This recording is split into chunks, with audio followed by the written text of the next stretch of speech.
you continue to bless Jamaica land we love and those who serve its people. We ask that you bless the government, bless the civil servant, guide them continuously.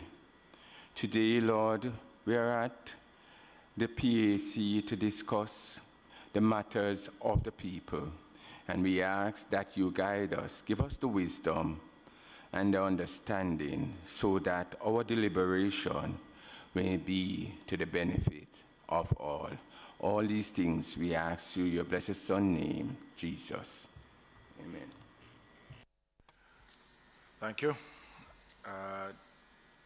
Just in my brief opening remarks, let me welcome members of the PAAC that has responded at last moment on the request of the Minister and the Ministry of Finance to look at a second supplementary estimates. Just to say and to give fair warning to the members of the PAAC that when we are off the summer break, that we will have a very hectic schedule as we are way behind our own agenda at the PAAC. We have the Ministry of Education that we started to look at their report. The last time we met on that, I think, was sometime last year.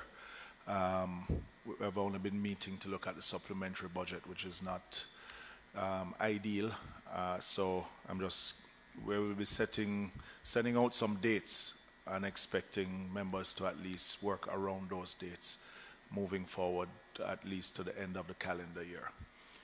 The apologies for absence. I have an apology for Member Brown, Dave Brown, Tamika Davis, and Lisa Hanna.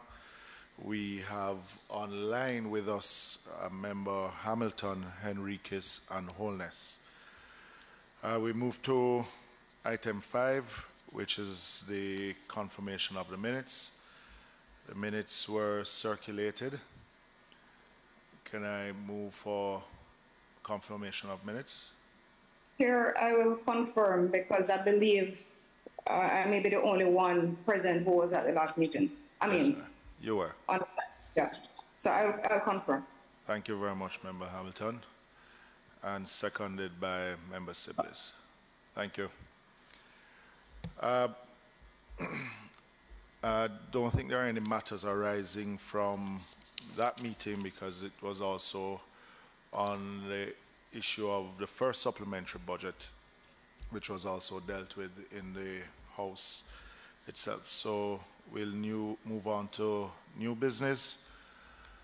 Madam FS, you know the drill. Allow you to introduce your members of your team and then make your opening remarks. All right, thank you, Chair. Good morning, everyone. With me this morning is Mrs. Loris Jarrett, Deputy Financial Secretary for the Public Expenditure Division, with Mr. Trevor Anderson, representing the Economic Management Division, Principal Director, Deputy Financial Secretary for the Public Enterprises Division, Ms. Caroline O'Connor, and Ms. Anika Clark, Senior Director in the Public Enterprises Division. I also have with me from the National Water Commission, the President, Mr. Mark Barnett, and from the Jamaica Public Service, Mr. Telroy. From Petrojam, Mr. Telroy Morgan. We may have additional persons from Petrojam joining later. Okay, so the matter this morning is the second supplementary estimates.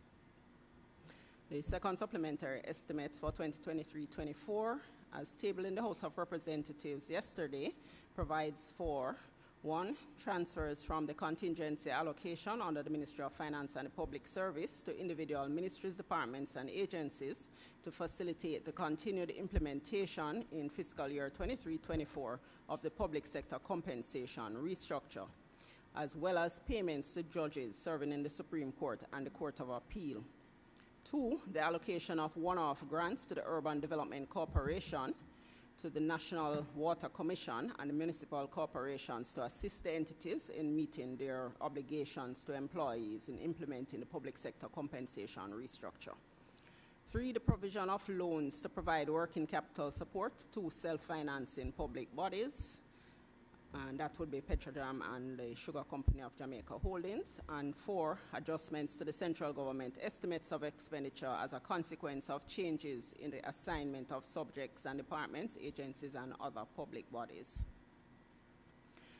The committee members may recall that the 23-24 estimates of expenditure provides for total central government expenditure of $1.022 trillion, comprised of non-debt above-the-line expenditure of $732.56 billion, of which compensation of employees accounts for $367.35 billion, recurring programs for $289.81 billion, and capital for $75.4 billion. Public debt service accounts for $280.61 billion, and non-debt below-the-line expenditure is at $8.54 billion. Included in the budgeted above-the-line expenditure is a contingency provision of approximately $32.85 billion, which was earmarked for the compensation payments due in fiscal year 23-24. With respect specifically to the central government, the second supplementary estimates proposes adjustments in expenditure that total $29.33 billion. And this is comprised of $14.8 billion for compensation of employees, $8.94 billion for recurring programs, and $5.6 billion for loans to public bodies. The second supplementary estimate shows that the $14.8 billion proposed for compensation of employees is being transferred from the contingency provision under Head 20,000, that would be the Ministry of Finance and the Public Service, to MDAs to meet compensation restructure payments. We also have amounts going to the High Court judges to meet their increases. Included in the $8.94 billion that's allocated to recurring programs is approximately $2.07 billion, representing compensation restructure payments to the following entities or areas that receive subventions from the central government. We have $445.25 million to the JUTC and Mobay Metro, $990 million to NSWMA, $166.7 more million for the Golden Age Homes, $167.89 million for poor relief officers and inspectors, and $298.8 million for infirmaries. Those last 3 are under the Ministry of Local Government, where subventions are provided to them. Also included in the $8.94 billion is $3.95 billion in one-off grants to assist the following entities in implementing the compensation restructure. For municipal corporations, $1.5 billion. For the National Water Commission, $1.7 billion. For the UDC, $750 million.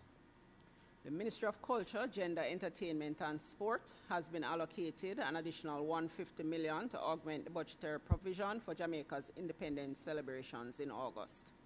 The value of equipment donated by the People's Republic of China to the government of Jamaica at a cost of $2.68 billion, and this includes customs duties and taxables and taxes which are payable by the government of Jamaica, is accounted for under the Ministry of Foreign Affairs and Foreign Trade.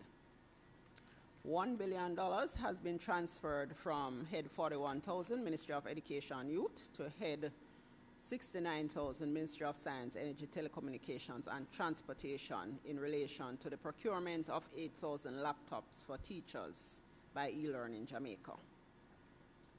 The second supplementary estimate includes an amount of $5.6 billion as mentioned, representing loans that have been approved to provide working capital support to the following self-financed public bodies: $600 million to Sugar Company of Jamaica Holdings and $5 billion to Petrojam. There are some other adjustments, consequential adjustments arising from changes in the assignment of subjects and departments, agencies, and other public bodies are represented as transfers between the affected heads of estimates of expenditure. These adjustments have no budgetary impact on the overall central government expenditure budget. The self-financing public bodies, the 23-24 supplementary estimates for the self-financing public bodies represent the necessary adjustments to the budgets of self-financing public bodies that have received support from the central government, which have been mentioned before.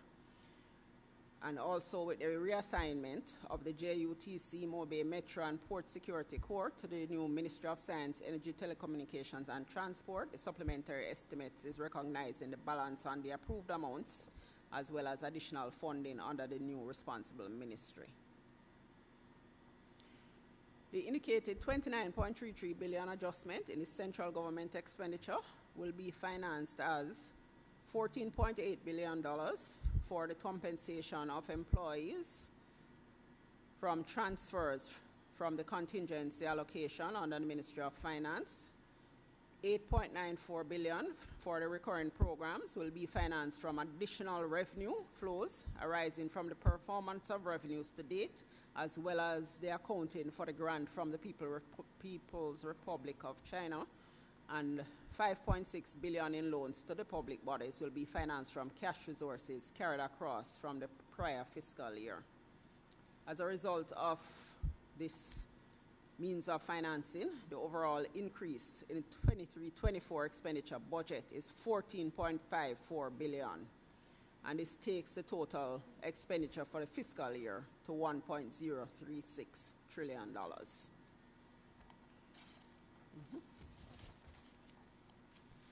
Thank you, FS. Members, questions arising from the FS's presentation? Yes, Chair. Member Hamilton, go ahead. Thank you. Good morning, team. Based on the presentation and the supplementary estimate that I received yesterday, I realized that most of the supplementary is in relation to compensation, but I would really love to know a little bit more about the capital support for Petrojam and for SCJ Holdings. And I've also seen where there is some emoluments payable to the former political ombudsman for the period 2015 to 2021. I'd just love to get a little bit more information on that. What exactly is outstanding for search?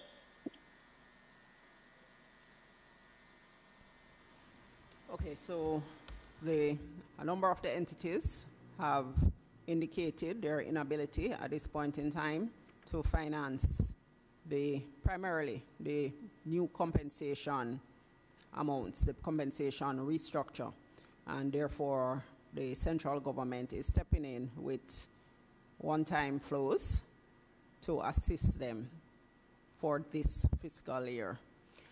The NWC can speak to Mr. Barnett, will speak more clearly. I'm okay with the compensation aspect of it. The question I'm asking is in relation to the capital support for Petrojam, and I see a 600 million for SCJ Holdings. I just want to know the loans. What are they in relation to? And I also wanted just to get further information in relation to the emoluments owed to the former political ombudsman from 2015 to 2021. Okay. So we are providing a loan to Petrojam of $5 billion. It's primarily working capital support, and it is due to cash flow issues. So I will ask Mr. Morgan to address that aspect. Right, good morning all. Right, so the situation facing Petrojam, just dialing back to the Russia-Ukraine war and what's happening in the oil market. So what has faced us actually over the last few months, that we're seeing a general fall in prices, and as such there is an impairment on our books based on the inventory that we're carrying.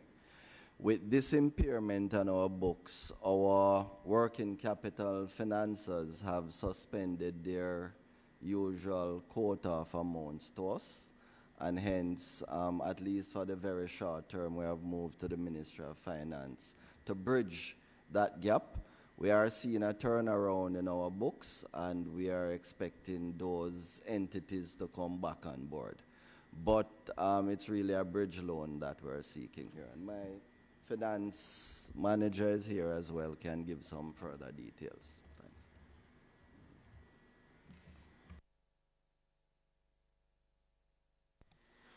Yes, on the same point, one of the factors that must be considered is that Petrojam is really the entity that is responsible or feels responsible for the securing the energy needs of the country. So what happened is that we were carrying a higher level of inventory than would be normally expected. In other words, we want to manage that risk that there could be any shortage in the international market in terms of finished products or crude.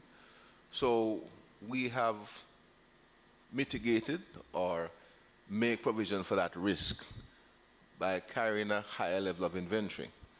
Now, with the prices high compared to years ago, running in excess of $100 per barrel, if you're carrying an inventory, an additional, say, 1 million barrels, then it really means that you need that bridging finance of 100 million, somewhere about there. Most of that we have been able to use our funds, but as a short-term measure, a bridging situation, we went to the Ministry of Finance to assist us. But in due course, as the risk is reduced in the market because of the Ukraine war and everything else that happens, we would be in a position to repay those loans within a short time and get back to some normalcy. Let me just on a follow-up on Member Hamilton's and your response. What's the average price per barrel that inventory that you have, and what is the current price per barrel now? The current price is hovering somewhere about between $80 to $90 per barrel. But at the peak, when everything was really in tight spot in terms of the Ukraine war, we are looking at in excess of $120 per barrel, US dollars per barrel. So so both factors would be driving this thing now, because you're having a higher cost, and as well as you're to ensure that we don't run out of fuel for the country, we are carrying a higher level of inventory. So is that part of the reason why, while the price has fallen as it is, that consumers have not seen that great difference at the pump? Well, because of the higher price that you purchased at?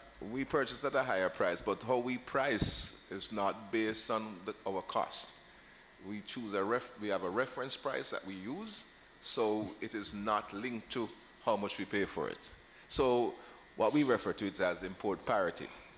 So it means that any importer could go to the market and import at a particular price, and that's the price we would then sell to the public at, not connected to how much we pay for it.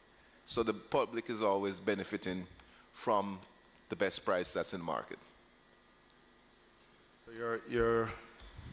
Your fallout you're seeing within that $5 billion range, that bridge financing to take care of that difference in your shortfall in revenue? Well, yes, it will take care of that, as well as in due course we will be reducing the level of inventory. So let's say, for instance, we're able to reduce our inventory because we now perceive that the risk is not as great, and we should move down by, say, 500,000 barrels. If you look at that 500,000 barrels times, say, $80 per barrel, you're looking at a size amount of US dollars there in terms of, 40 million that you're now freeing up of working capital. So it really is part of our strategy to reduce our inventories in due course, and hence why we only need a bridging finance. Okay. Here, could I ask a question in relation to the storage? Is there a significant storage cost associated with this increased inventory that you have? or how does it work? Mr. That question was for you. Could you repeat your question, Member Hamilton? I wanted to find out whether or not there is any costs associated with storage of this increased inventory that you speak of. Not a significant amount, for the main reason that we have significant storage at Petrojam itself, but we also use offshore storage in St. Lucia, and that we normally have a capacity there of 1 million barrels. So we do have some costs, yes, but it's not that it is an exorbitant amount because, you know, and as I said, when you look at the cost benefits of not running the country out of fuel, it is worth the while. Yeah, but to have to seek bridge financing, that excess capacity that you had, and understanding the reasons behind it, because of the war and the unsurety, is really at a cost. Because otherwise, if it wasn't at a significant cost, you wouldn't be looking for bridge financing at this point in time. Well, as soon, yes, it was not necessarily, when you look at the inventory, if once we bring down that inventory, which we have plans to do that, then we should be in a better position because you're now freeing up the amount of money that will be tied up in that inventory. How many barrels of that higher in cost inventory do you have in storage now? We are estimating that we could be anywhere between 800,000 to 1 million barrels. And what is the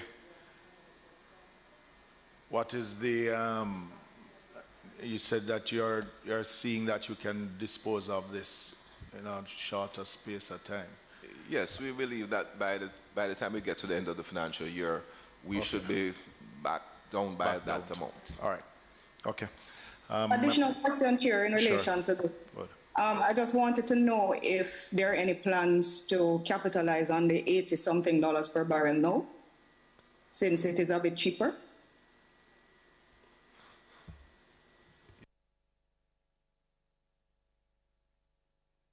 She wants to know if you're going to buy a whole heap of the $80 since it's cheaper. Well, no, we don't necessarily plan to buy that because, you know, while some people might speculate in the market as to where prices go, in this market you can never know where prices will go. So you can't say, okay, the price is now $80, so let us buy a large amount. You can never know because it's in the trading space, anybody who knows the price would have been multi-millionaire because of the oil industry. So we will have no idea what the price will be in the future, so we don't speculate. As a company, we don't speculate. But isn't this where the benefit of a hedge would come in? Yeah. Well, you know, that's a very... No, yes, we have approached the Ministry of Finance and had a meeting at the Bank of Jamaica, and at the time, sometime back, you recall that the Bank of Jamaica indicated that at this point in time, it would not be the most appropriate thing to do. So, for that reason, from a country point of view, it would be a more policy decision than a Petrojam decision. No, I understand that. Well, then you're telling me to pose that question to the Financial Secretary then. No, because I remember that conversation that it's a policy decision that it shouldn't have had. But then now the hedge was put in for incidents like what we were exposed to when the war came, the Russia-Ukraine, and to ensure that we have the benefit of the hedge, that when the volatility in the market. Now, there was no hedge, hence we are here now with Petrojam having to take a bridge loan of the $5 billion. I mean, wasn't that the purpose of the hedge, Madam FS? All right, so I don't know that specific thing was the purpose of the hedge, as Petrojam explained, the 5 billion from the government is really replacing other loans that they would normally have taken. So it's not that it's something that would not have happened, it's just coming from a different source. Well, I mean, the request is really because of the high price that they have purchased at to what the price is now, which has now affected their own cash flow, having to sell at a lower price than what they bought at. So in essence, it is the purpose of the hedge that when you see volatility within the market, that at least you hold at a certain price, that you don't have that fallout in their own bottom line and purchasing power. So hence now coming to the Ministry of Finance and having to finance when they were at a time being able to self-finance their own operations. So, I mean, you know, it doesn't really take much to realize why the benefit of the hedge. Yes, sir. So various factors would have taken us to where we are now. And in terms of a hedge, at the end of the day, it's going to depend on exactly what you had put into that hedge to determine whether or not it would have assisted us. All right. Well, reasonable. And it is really a policy decision from the executive. So I won't push that any further as it is. But I would say that in our one report that we'll put it to the Minister of Finance to relook at the options if it is one. Because I don't think with what is happening now with Russia and Ukraine, we don't know what will happen down the road again, because we're seeing it now with wheat. What will come with oil again is another thing. Right? Member Hamilton, you had asked a question on a sugar company. It's sugar company. I didn't hear the explanation for the loan for SCJ. None was given as yet. The emoluments for the political ombudsman. Okay, so for the Sugar Company of Jamaica Holdings, we are providing a loan because they are currently in need of resources and they actually have fees that are due to them, impact fees related to the sale of land for infrastructure developments that will come but are not quite there yet, and they need to be doing some things. So we are again providing like a bridge loan. Are you aware of whether or not this is in relation to the Bernard Lodge development, or this is something? Yes, it's in relation to the Bernard Lodge development. Okay, thank you. And then the political ombudsman, I'm seeing where she's owed money from 2015, former, I should say. Okay, with respect to the political ombudsman, we were advised that she had apparently not been in receipt of any of the increases since 2015, and therefore we have provided the funds to facilitate those. This was following a payroll audit that was done upon her retiring. Oh.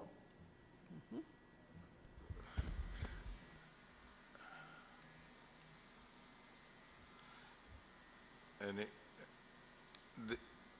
just remind me, with the SCJ, is it SCJ that has taken on the Bernard Lodge development, or is it another UDC, or which? Yes, it's been done by SCJH. Is this the only function of SCJ now, seeing that we don't really have no sugar? Is the construction of Bernard Lodge?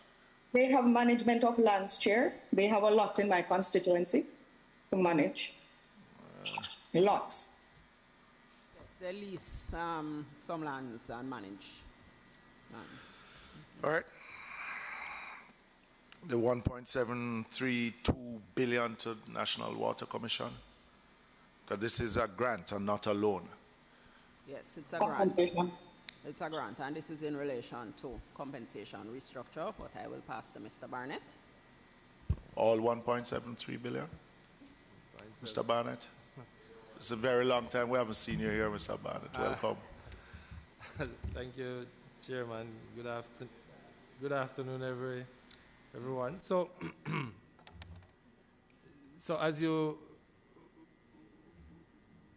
would be aware, Chairman, NWC being a part of the public sector in some way would be encapsulated in the current compensation review that is taking place. And so we would have substantially finalized that process, and up to yesterday we were at it.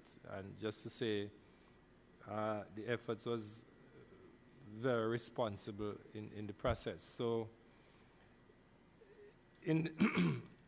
based on what we are converting to under the new compensation scheme, there would be anywhere between 2.5 to 2.7, and the numbers are still being finalized in retroactive payment.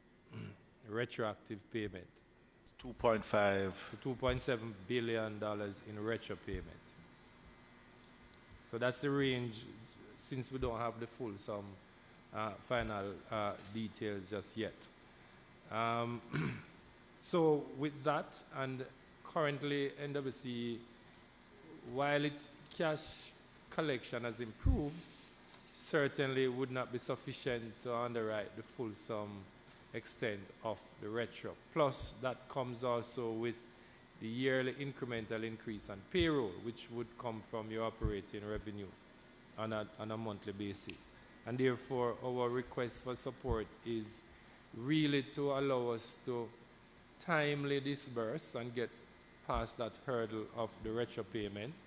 While the amount is 1.7 plus, it is understood that the NWC will find the difference from its own cash flow. So it's not a complete dependency on central government for the full coverage of the retro payment that is on the table. All right, so you're saying that this full 1.73 billion has to do with the compensation review, and none of this for any project expenditure at all? So had we not gotten this support, it simply means projects would have been disrupted. Okay. So we're trying to maintain projects as well as satisfying this new expenditure. Okay. All right. Madam FS, the grant to UDCs is the same? Yes, this is also in relation to compensation for the fiscal year. Yes, the compensation restructure. All right. Just to NWC again, so the negotiations with the unions have been settled? Yes, we have signed a heads-off agreement at the Ministry of Labor yesterday, and we believe we are settled. All right, so NWC believe we're settled, yes. All right, so the consumers shouldn't expect any disruptions at all then? Apart from your regular disruption because of a shortage of water. As you know, we are going through an island-wide drought, and temperatures are rising, not just here in Jamaica, but really across the entire region. So, you know, the impact of the climate change is really taking its effect on us. But notwithstanding, we have been able to still supply the precious commodity at the hours and times on a daily basis. Some persons may still have a few disruptions, but by and large, it is not worse than what we would have experienced, say, 10 or 15 years ago. And so that in itself is a testament to the investment that we would have done in the past. And we're just now seeing the benefit. Albeit, it doesn't give us 24-hour service, but notwithstanding, it is still an improvement over what we are accustomed to. All right, before I go to member wholeness, just remind me again, this 2.7 billion is the retroactive part. I'm putting 2.7 as the upper limit, but just to say the funds that are in the submission here is to address specifically the retroactive payments. Right. So what would you see as a full compensation inclusive of? Oh, we didn't work it that way. How we worked it is The ratio would have been what would have been due based on the fact that we are now close to halfway in the second year of the transitionary compensation period. But knowing very well when we implement the new compensation in 2022, currently at that time we would have been paying $3.99 billion in compensation. With the adjustment or the new review that is that will take place in year one, our compensation will move, and these are approximate numbers, to $5.763 billion, an incremental increase of $1.773 billion. In year two, that will move to just about $6.6 billion for an additional increment of $0.84 billion. And the final year, year three, we will move to $7.648 billion, an additional increment of just $1 billion in additional compensation. So it is worked out not as a single number, but separating the two different. You gave it the best way you could. Thanks. Yeah. All right. So that's a significant increase on the budget of the NWC. It is. Member Holness.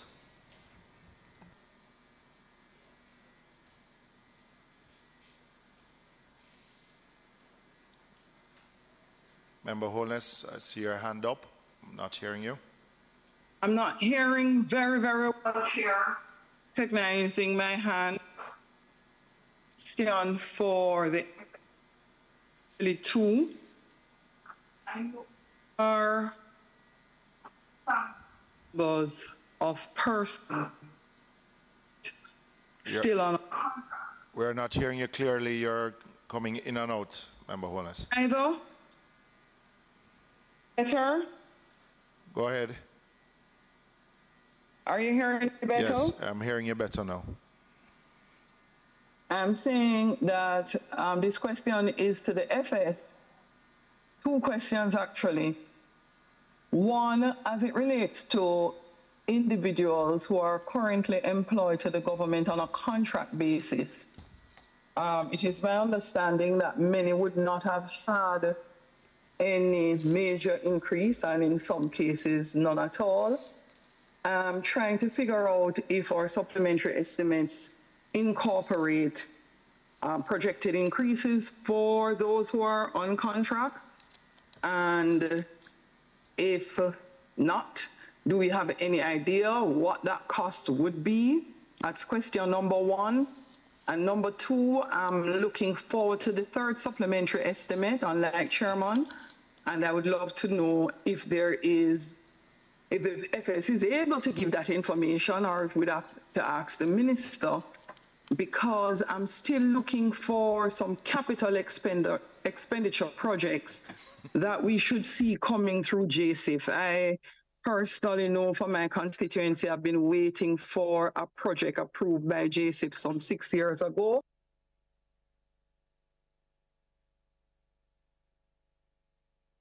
All right, FS. Okay, so with respect to sure what happened here, I just saw myself muted. You have any further questions? Hello? Member? All right. Any further questions, Member Holness? This is not going well at all. Chair? We are hearing you. FS. Okay, so with respect to the contract persons, the minister would have indicated that he is expecting to deal with these on a phased basis. So we do have some persons who have been incorporated into the budget so far, who would have been on contract, who have been converted to establishment positions. Those are incorporated. We are expecting to continue to convert where that is what is required, other persons who are on contracts to establishment positions. Clearly this involves actually ensuring that the establishment positions are there. So all of that has to be worked through. It's a process, and it is underway. In the specific second supplementary estimates. Before you move there, how many persons within the public sector that you would consider contract workers? I don't have an exact figure, sir. There are several thousands, but it is not all persons who are on contracts who would need to be converted to an establishment position. Basically, we need to establish for each entity what is required in terms of permanent positions. And what's the time frame that the ministry has given themselves for that exercise?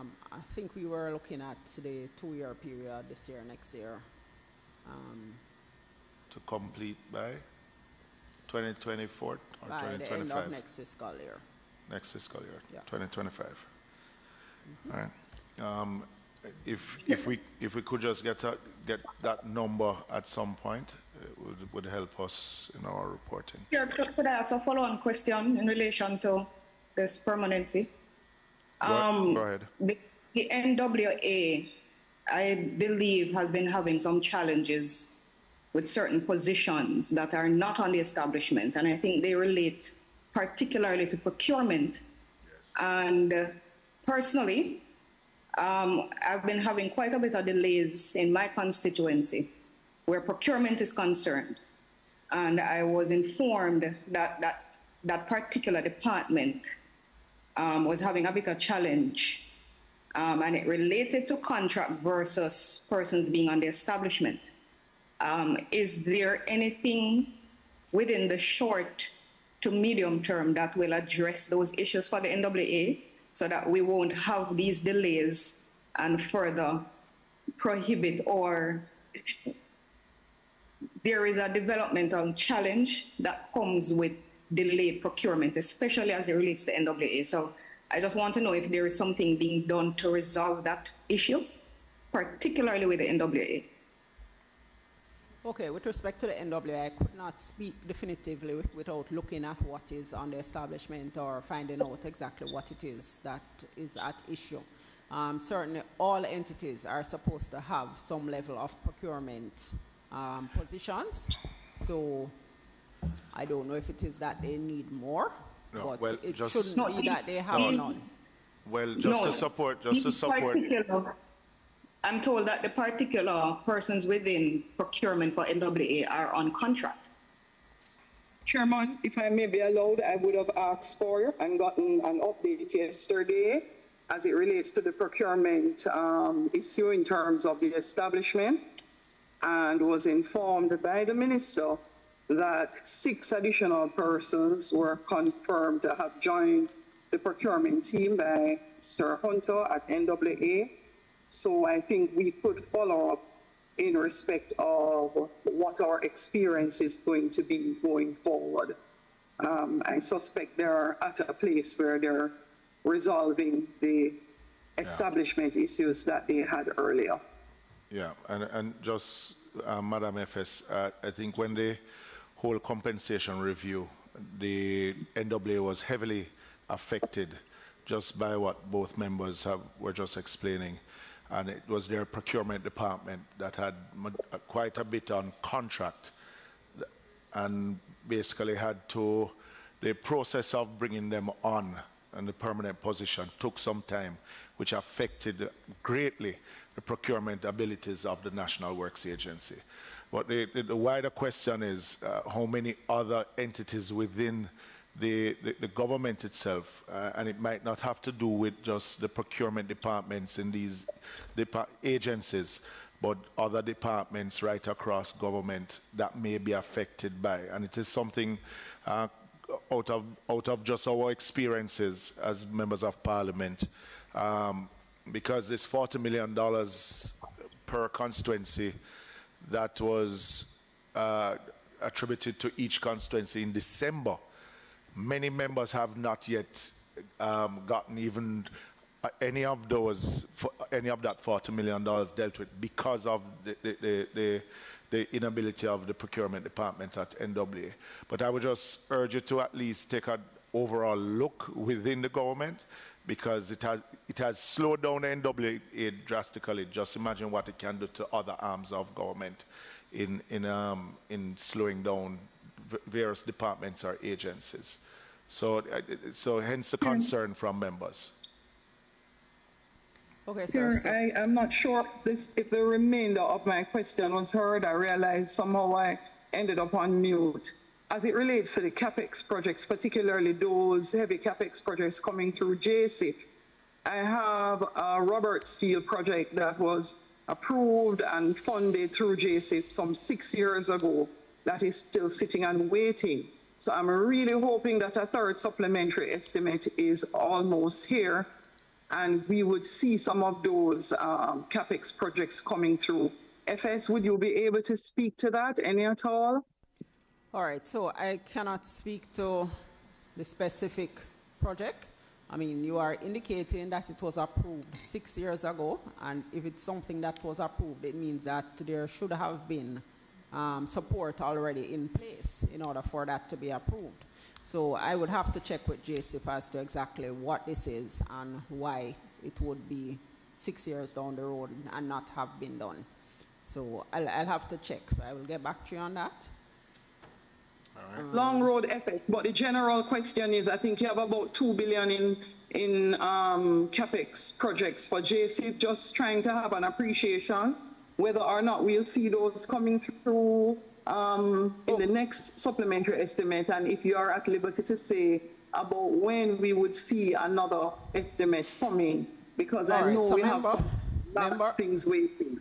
Remember, from where we operate, we provide JSIF with a budgeted amount for the year based on what has been submitted by them, and therefore whatever was approved by the Parliament for implementation this year has been funded or is going to be funded.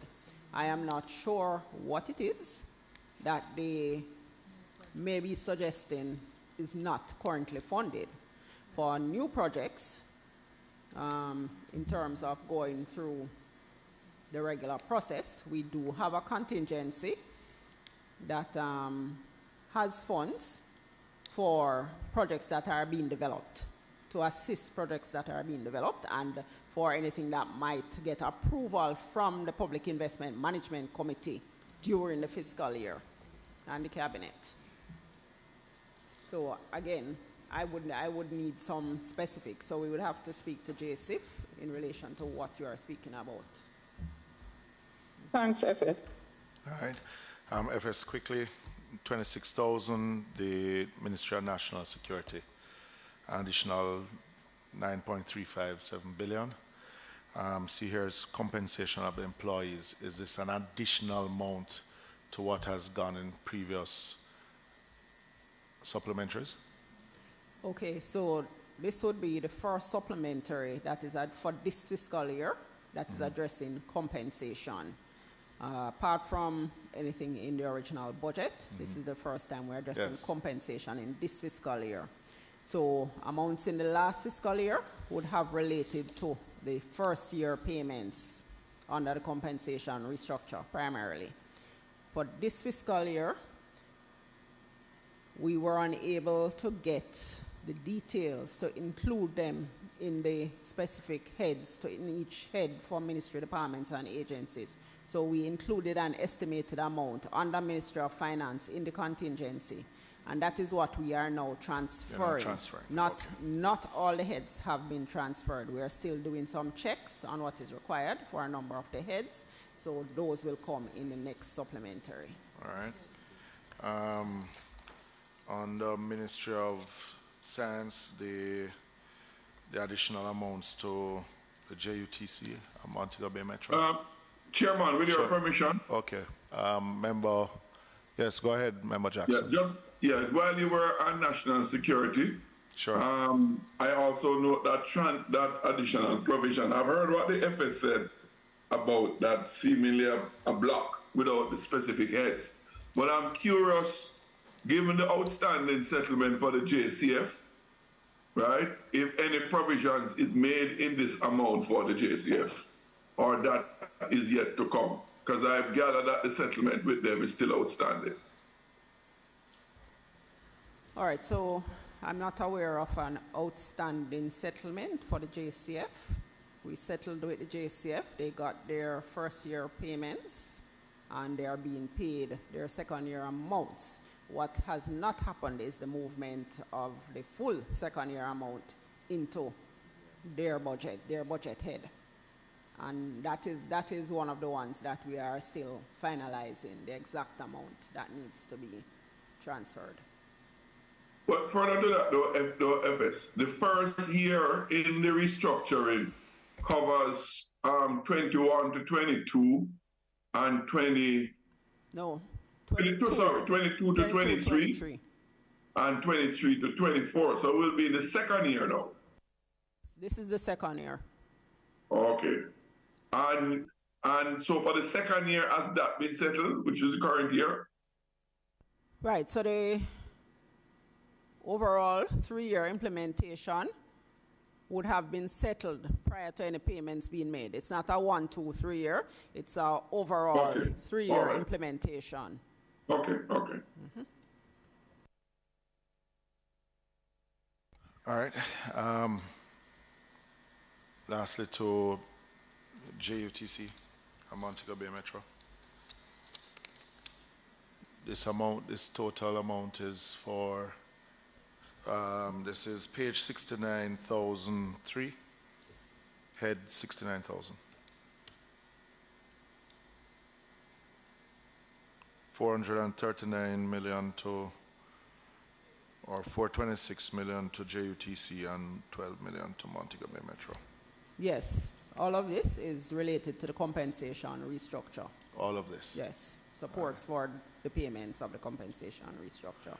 All right. Yes. FS, are you able to tell us, I mean, from where you sit, the buses that should have got here from December last year? No, sir. They're not here yet? No? No, to the best of my knowledge, they're not here yet. But I would not be able to give you a date. We got a date. They should be arriving in the near future, but I don't have a date. In the near future, but we were told with all fanfare that they should have been here at least the beginning of the end of last month. Okay. Well, it would be good to find out what is causing the delay, because they should have been here from last December, early December. All right. We'll check. Thank you very much. But Chairman, on that note, yes, I hear FS response, and I don't want to put her on the line. But as I've said to FS on previous occasions, she was the purse string. She gives the money to these entities, based on what they bring to her. And FS, if you are giving them money to perform meaning to do what they say that they are going to do, and they're not performing, why are you giving them money some more? Why are you giving them some more money and can account to you for what you have given already that they're supposed to deliver on? All right, sir. So as you're aware, we would need to pay for the buses prior to their being manufactured. And to the best of my knowledge, the buses are now manufactured. It is the delivery that has not yet happened. Well, I mean, I expected a delay in the delivery from day one, because the money is coming from Ministry of Finance to start the manufacturing was late. So I expected that, yes, well, if you sent it over to the ministry, I know that their initial was late. So we expected, but we're still some way off from the delivery and the announcements of delivery dates. While you're getting that from the Ministry of Transport, FS, also, my understanding is that they cost those 50 electric buses, and I have asked the question on many occasions here in the House about the readiness of being able to facilitate the electric buses. And it is my understanding that the cost has basically gone up multiple because having to get new transformers, not being ready and understanding what it took. If we could get a cost of what it will take to put in that infrastructure for the electric buses, and what is going to be the additional amount that may have to see the expenditure for the JUTC on that. All right, please. We'll convey the question to the Ministry of Transport, sir. Yeah.